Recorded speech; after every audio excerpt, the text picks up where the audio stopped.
Good morning. This will be the last video in what has become the series of the conquest of Jericho. I didn't intend for it to be this long. It just turned out that way. But at the end of part 3, the Israelites were still camped over on the east side of the Jordan River. They have come down into the valley. They stayed camped across the river from Jericho for 3 days. And then on the 4th day, they rise up and they start to cross the river. The photograph that I showed you when we ended part 3 was that of the river flowing down the valley. And that photograph is not really accurate for the area that we're talking about. I'm sure this photograph was taken way further north because of the narrowness of the valley, and there wouldn't have been room for them to camp, for that many people to have camped there. But nevertheless, the water is running down the river, and it is running very, very swiftly. And so there needs to be preparations made for the crossing of that Jordan River. And I want to focus on that crossing because I believe it's an extremely important event that occurred in the life of the Israelites as they went into Canaan. I think the Jordan River crossing ought to be right up there beside the crossing of the Red Sea. We're more familiar with the crossing of the Red Sea, and it kind of stands out in history as being an event that is just awesome in its measure. And now here we're dealing with the crossing of a river that's really not very wide. If it hadn't been out of its banks and overflowing, it would have only been probably, I don't know, 10 or 15 feet to get across it. I'm talking about how much of the riverbed had water in it. But because of the spring rains, that wasn't the case. Of course, it was running swiftly and swelled well out of its ranks. But still yet, because of its significance in what it does, to me it ranks right up there next to the crossing of the Red Sea. You and I have known about the crossing of the river into Jericho and the taking of Jericho since we were small children. As a matter of fact, I'm pretty sure every one of us could tell that story from memory and get most of it right. But remember, the Israelites that were camped on the east side of the river, yet to be a part of that event, had been led by Moses for most of their lives, some of them for all of their lives. And as a result of that, the time that they spent in the wilderness, and each year at Passover, their parents recounting the story of the leaving of Egypt, the freedom that God had provided them by taking them out of Egypt. And Moses was that leader that did that.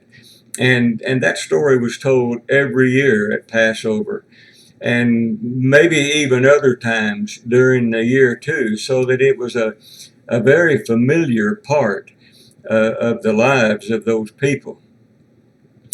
And also remember that it was just a short time ago that great leader Moses died. I would say it's been less than 2 months, maybe 2 months or just a little longer, possibly.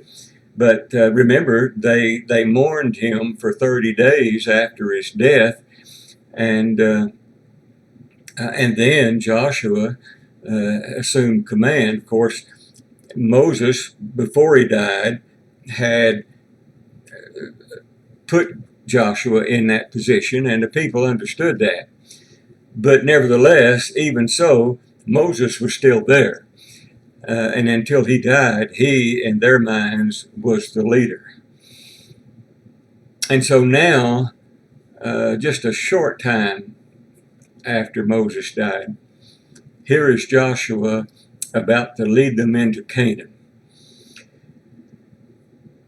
I think this crossing and the way it was done and the events that we're going to see and discuss today was done for the purpose of instilling into the minds of those people that Joshua is the best person for the job, and that God had appointed him, had told Moses to appoint him into that position, the task of conquering Canaan. Remember, too, 40 years earlier, when the Israelites were leaving Egypt and Moses was leading them, and they had come to the Red Sea, and Pharaoh and his army were pursuing them rather quickly, catching up to them.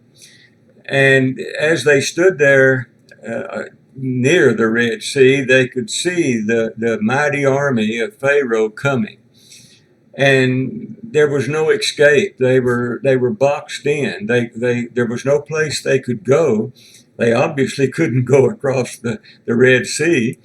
And so they began to revolt. They were about to rebel. They even went so far as to tell Moses that he had brought them there to die. And so they were certain that they were going to die that day. They were trapped. There was nothing for them to do. And then Moses stood and he said to them, "Stand still and see the salvation of the Lord." And he raised his rod, and the waters of the Red Sea parted, where they could cross on dry land. Well, this is the same thing. That event 40 years ago with the crossing of the Red Sea firmly implanted Moses as the leader of the Israelites. And he led them well. They didn't always follow his commands. They didn't always do what he told them to do. They didn't always follow the Lord. But nevertheless, Moses was their leader, and they recognized that.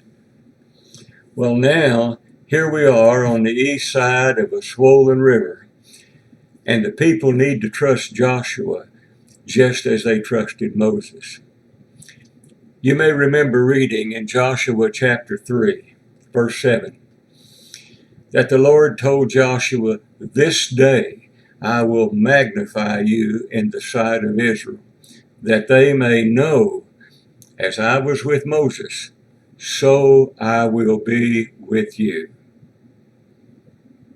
And so, on the morning of the fourth day, after they had been camped down in the valley across from Jordan, Joshua told the priests who carried the Ark of the Covenant to go up river a ways and step into the water. And as the priest's feet touched the edge of the water quit flowing. It is recorded in Joshua 3, verses 15 and 16, that the water rose up on a heap very far from the city of Adam, and the water that flowed into the Dead Sea failed. That is, the flow was completely cut off. This is a familiar slide that we've been using several times in the course of this discussion. And I told you in the beginning, that orange dot that's just about in the center of the screen is where Adam was. And really, that's about the only reason that I put that orange dot on there, because Adam doesn't have a part, the city of Adam doesn't have a part in this conquest of Jericho at all. But this gives you an idea, because what he said was that very far from the city of Adam did the waters heap. And some of the commentators disagree in regard to what that statement means. And so I want to try to explain that as best I can illustrate it. And I think in a minute you'll see how I came to this conclusion. That purple line that you see across the river just above where Jericho is where the priests stopped. And when they got to that point, they turned toward the river, and when the first footsteps touched the very edge of the waters quit flowing. The red line that you see on this map is the line that the people crossed when they went over to the west side from where they were camped. Now remember, the river is out of its banks. It's wider than normal. It's running much more swiftly than normal. And that slide that I showed you, the picture of the river, doesn't do it justice, actually. But we're told in chapter 3 of Joshua, verse 17, that the priests bore the ark of the covenant of the Lord, stood firm on dry ground in the midst of the Jordan, so that the Israelites could pass over on dry ground. And they remained there in the midst of the Jordan until all of the people got across on dry ground. And then, while the 12 men came and picked out of the riverbed each of them a large stone. There was one man that represented each tribe, and each of those men collected a large stone out of the riverbed there and carried it on their shoulders. So it was not just a little rock. It was a large stone that they had to really heft and carry. And they ended up taking it to the camp where they camped that night. And the term midst, when it says that those priests stood on dry ground in the midst of the river, that is often mistakenly considered to be right in the middle. You know, when we use the term midst today, we probably mean for it to indicate, well, we're among the people, or we're in the middle with the people. And therefore, oftentimes when the story of the crossing of Jericho, crossing of the river into Jericho is told, it is said that those priests that are bearing the ark walked out into the river, and yes, the river stopped flowing when their feet touched the water, but they continued to walk until they were in the middle of the river. It doesn't say that. The word midst doesn't mean in the middle of. At least it didn't back then. The term midst meant it was severed. It was really a medical term for bisected. If you had hurt your leg, for example, in such a fashion that there was no way that leg could be mended, and it was necessary to separate that leg from the rest of the body, it was severed. It was midst. That's what the Hebrew word actually means. And so what it's talking about isn't where the priest stood. It's talking about the fact that when their feet touched the water was severed. That is to say, it ceased to flow, and all of the waters upriver from where the priests were standing no longer passed that point in the river, and therefore it began to heap up or pile up, or the wall of water behind the people. It was almost like a dam had been put across the river, and so the waters began to back up.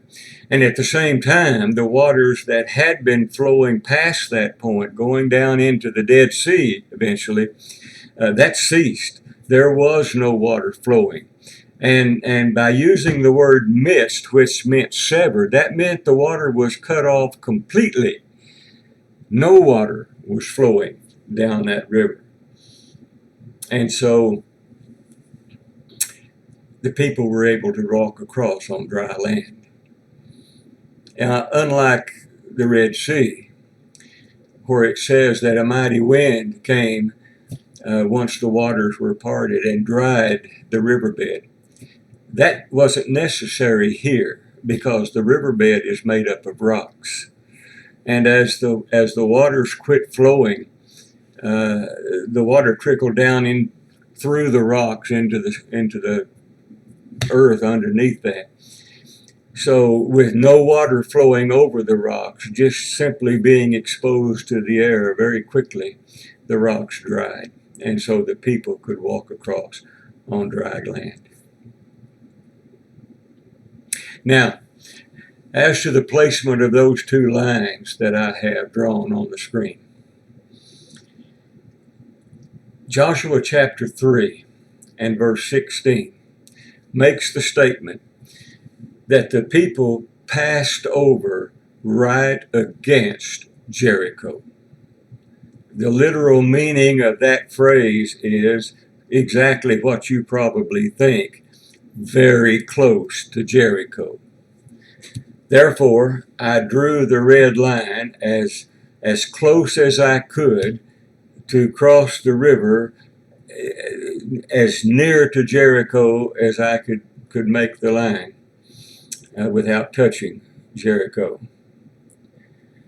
And then, if you'll read chapter 4 of the book of Joshua and verse 3, you will find Joshua telling the people, this was before they actually made the crossing, this is what they were going to be doing. He told them to stay at least 2,000 cubits from the Ark of the Covenant. 2,000 cubits.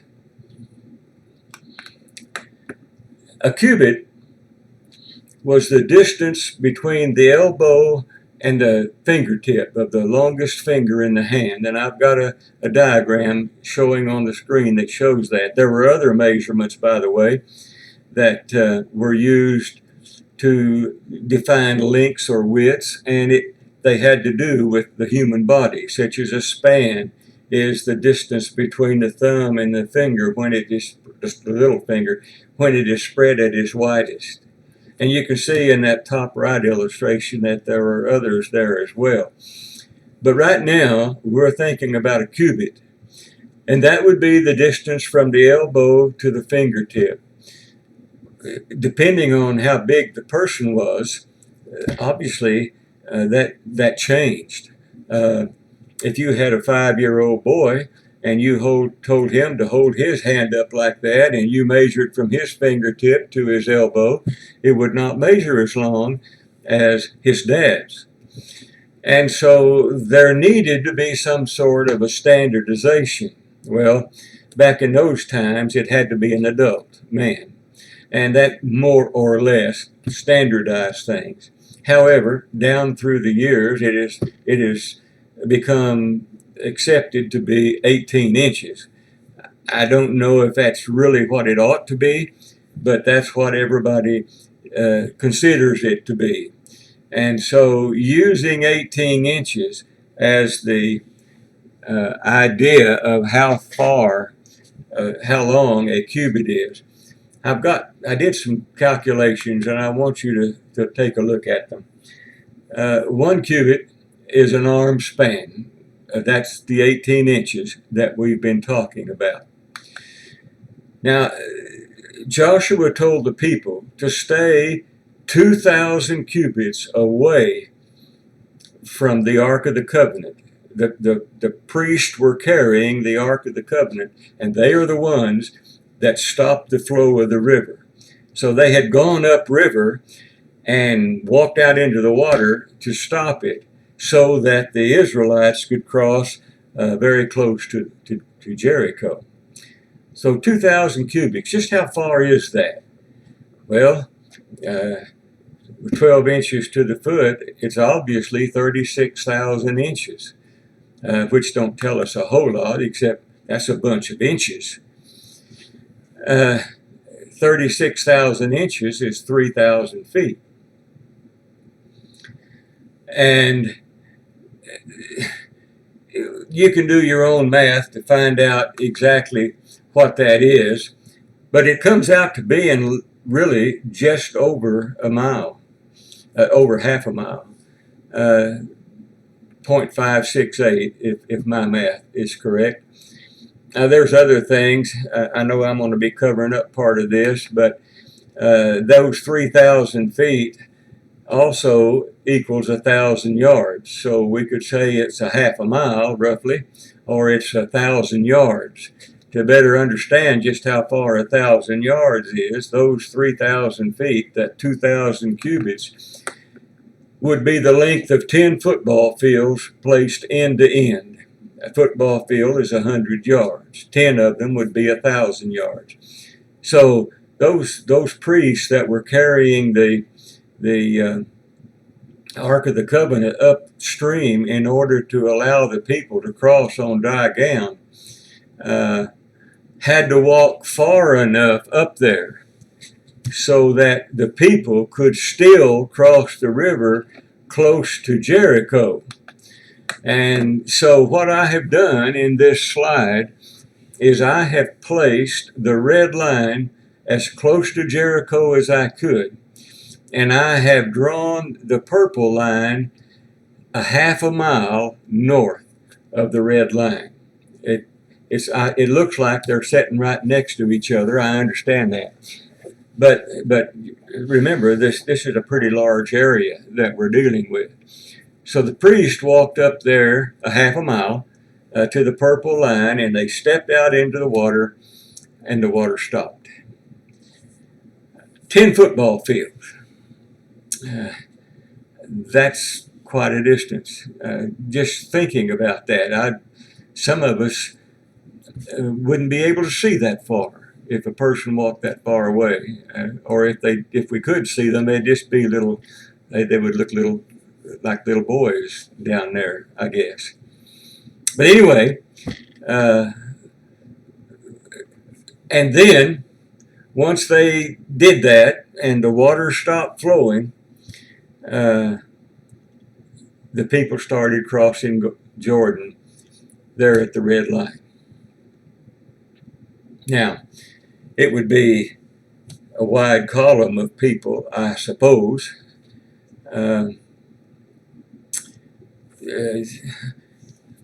Someone figured out, I don't know who did this, I don't know if it's even really true or not, but someone figured out that 1 million people, if you put them 12 people wide, and formed a column, let's say 12 people wide, and they started across the river, and they maintained that as the people walked, the other people back still on the side of the river formed themselves into a column, and they just kept going across, 12 wide, 12 abreast, as they walked across the river, and they walked quickly.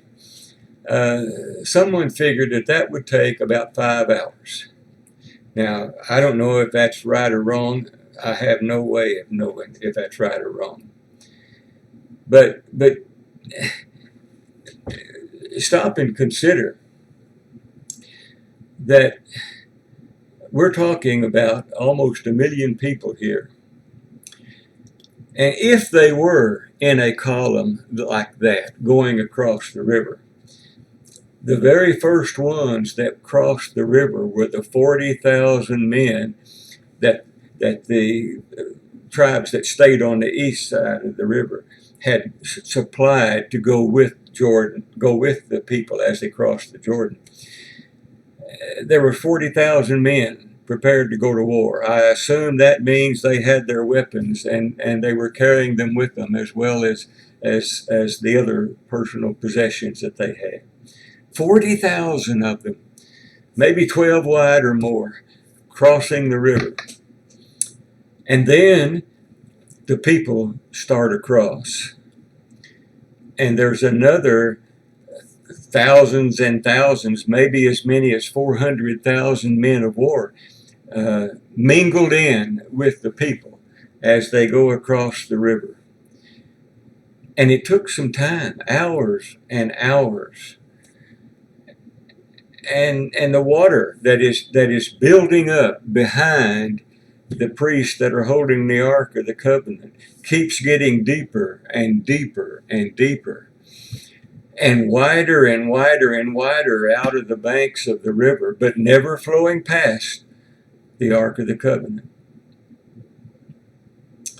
And then when that is over with, when all of the people get across, and then 12 men go out into the river and grab those stones and carry them out. Finally, every one of them is across the river. The stones have been gathered and they go across the river. And the last thing that happens is the priests that are holding the ark. Remember, they've been holding this ark all this time. They come out of the river by crossing it. And then the waters begin to flow back. An amazing thing. I just can't imagine what that looked like.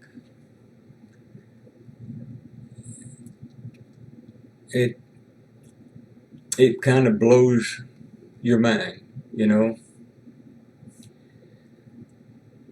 My guess would be that the people inside Jordan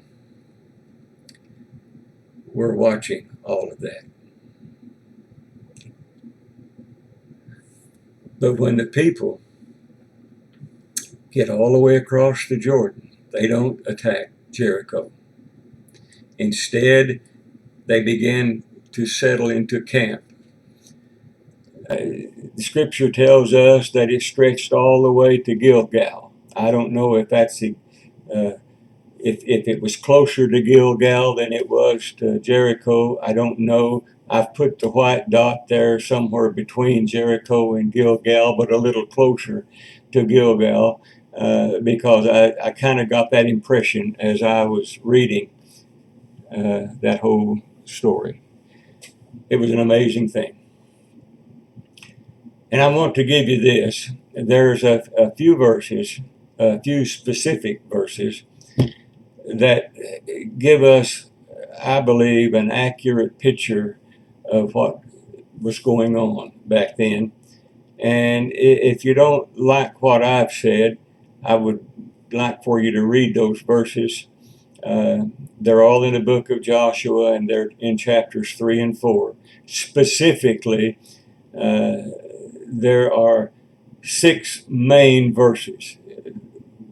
Chapter 3, verses 4, and chapter 3, verses 16. And then in chapter 4, it's verses 12 and 13, and also 18 and 19. So you can read those and pretty much make up your mind what you think.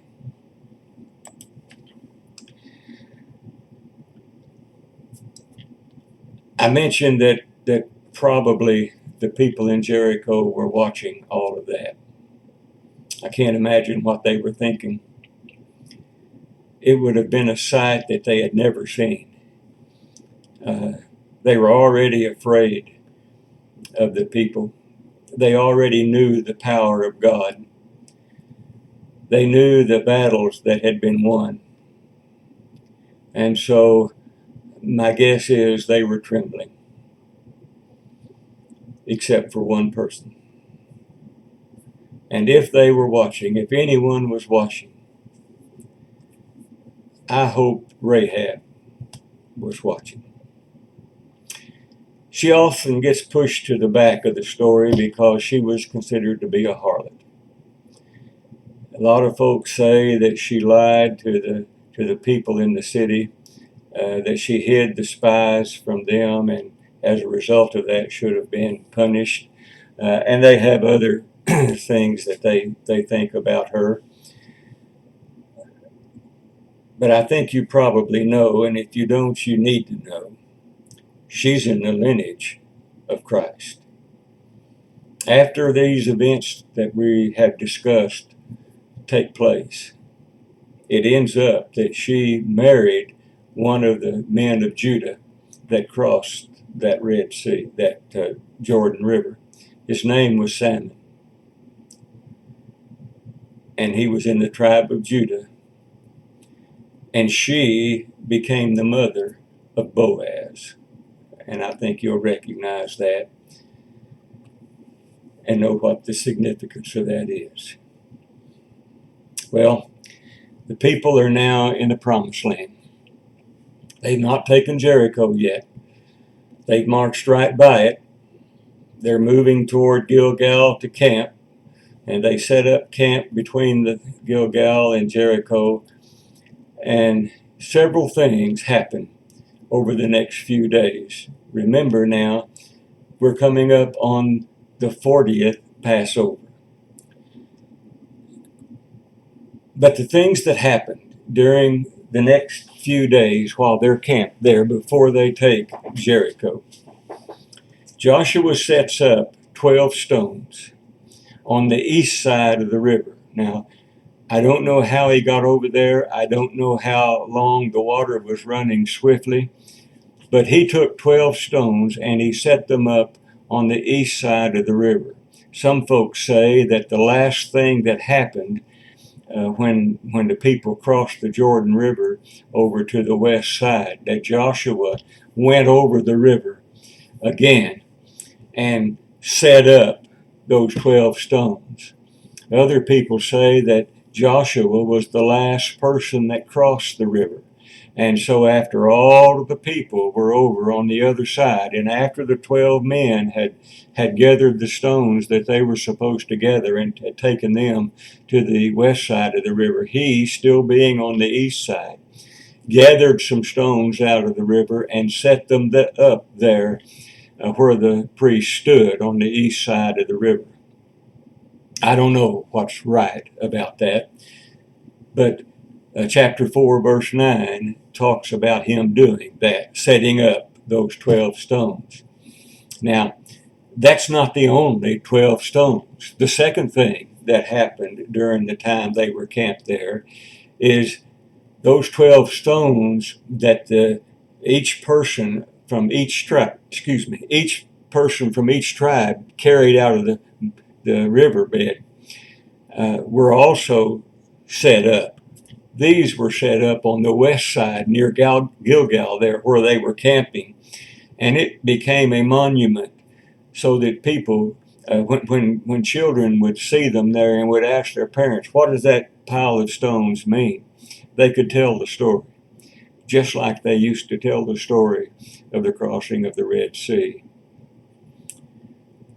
And then, another thing that happened during that time, perhaps because the people in Jericho had watched all of those events during the crossing, they spread the word, because the surrounding kings on the west side of the Jordan at that time heard about that crossing on the dry land. And according to Joshua chapter 5 and verse 1, it says that their hearts melted inside. They'd completely lost the spirit of fight. They were ready to just give up. And then, another thing that people very seldom think about, but it happened, during those 40 years of wandering in the wilderness, the children were not circumcised. That had been suspended for that period of time. And so most of the males that crossed the Jordan River had not yet been circumcised. And so God had instructed Joshua to make a sharp knife and to carry that procedure out. And it wasn't just the children. Every male who had not been circumcised was circumcised on the west side of the Jordan River after they had crossed it. And so they stayed in that camp for several days while the men healed. Now, also, just a couple of days after they got the camp all set up, it was the 14th day of Nisan. That's the Passover. That evening is the Passover meal. And so they observed that Passover meal. And for the first time, they had suspended the eating of the meal, the seder that they had during the wandering in the wilderness. And it's reinstated now. And they eat that meal and they tell that story. And my guess is they're adding this story to it and showing and telling just how grateful they feel to be in the promised land. Another thing that happens during that time is the people began to eat from the land that they're in. They eat corn and they make unleavened cakes out of the corn and the parched corn. And therefore, the next morning after Passover, when they wake up, the manna is not there. The manna ceased. All those years from the time that they were hungry in the wilderness and God provided manna every morning except the Sabbath day.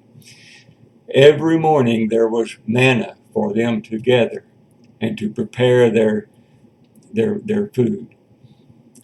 And then they would gather twice as much on the day before the Sabbath so that they wouldn't have to gather on that day.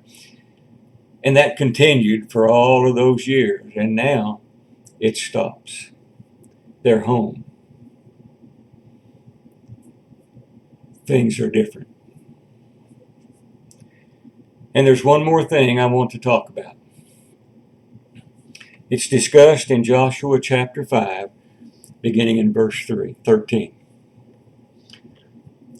And I don't know what Joshua's reason for doing what he did is, but he chose to take a walk. Perhaps he was getting over close to Jericho and just wanted to look things over. I don't know. But at some point, he gets close to Jericho and he's alone. And the indication is that he was probably meditating, thinking to himself, how am I going to go about this? He hasn't been told yet how Jericho is going to be taken. And he looks up and he finds himself facing a man standing there with his sword drawn in his hand. Joshua, being the person that he was, goes up to the man and he says, are you with us or are you with our adversaries? And maybe even Joshua drew his own sword. I don't know. Don't even know if he had a sword. But the man that he saw replied to him, no. It is as the captain of the host of the Lord that I have come. And upon hearing that, Joshua fell on his face and he worshiped that man. And he asked, what do you have to tell me, thy servant? And the captain, the captain of the Lord, said, loose thy shoes from your feet, for you are standing on holy ground. And Joshua did.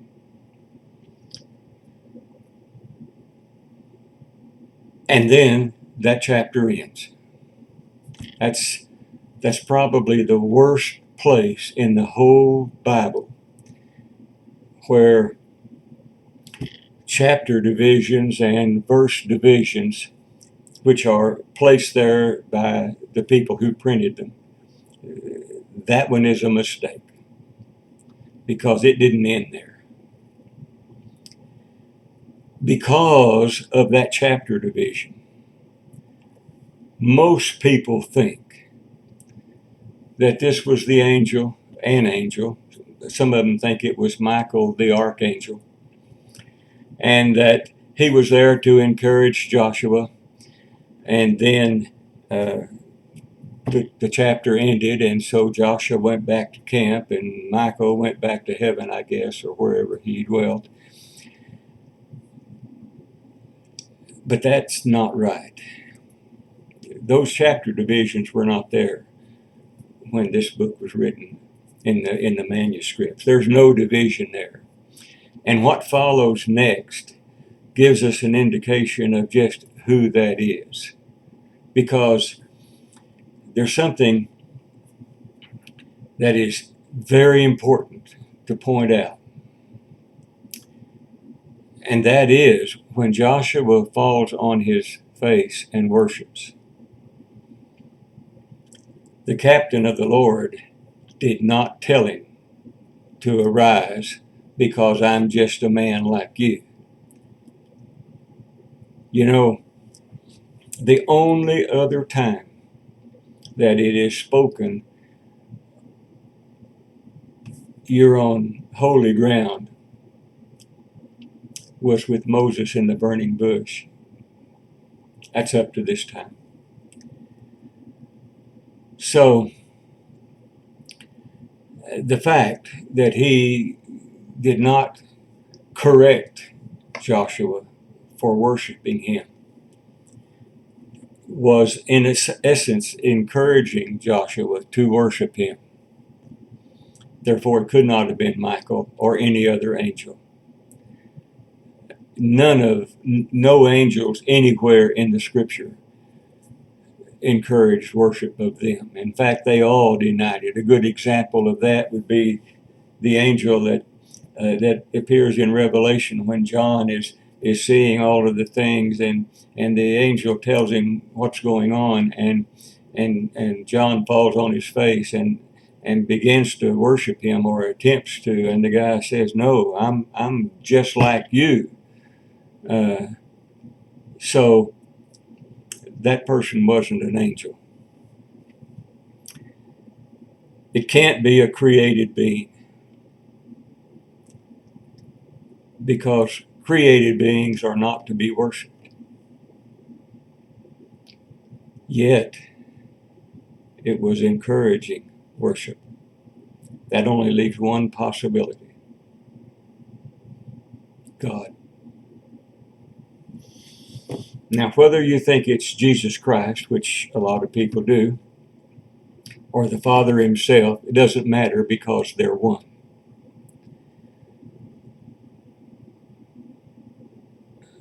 But he tells Joshua how he is going to defeat Jericho and lays out the plans. Joshua carries it out, and you know what the result was. It was never my intention to cover or discuss the actual fall of Jericho. I just wanted to point out some things that I believe are important, and things that we often overlook. We often read past them so quickly that we don't take the time to stop and think about them. I hope I've accomplished that, and I hope that we all have a better understanding of that whole story. I'm really looking forward to the time we can get back together. Baby, it'll be soon. Have a good day.